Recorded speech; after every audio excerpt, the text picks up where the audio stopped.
A few words about yarn and needle. You should try to use the same yarn that you knit with, unless it is a slubby yarn, a very thick yarn,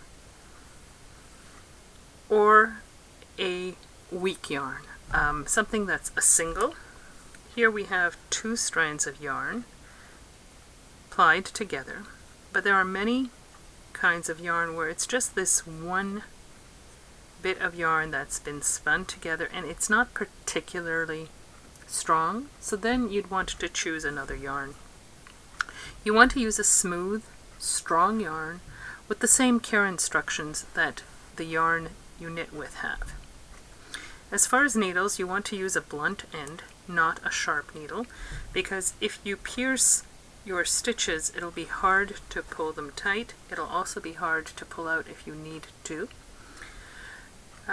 If you don't have a blunt tip needle, you can still do this, but just so with the eye end of your sharp needle, and go in and out this way.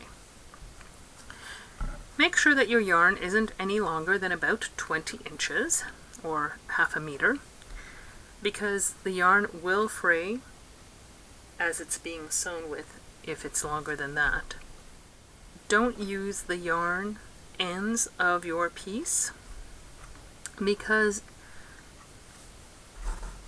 if you make a mistake, if you've used a separate piece of yarn, you can pull it out easily and start again.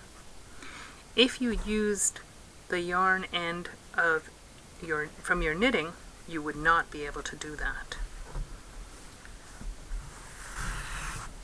While these seams are very secure once the yarn is woven in, until it's woven in, you can do this and start any of your seams again and get perfect seams every time.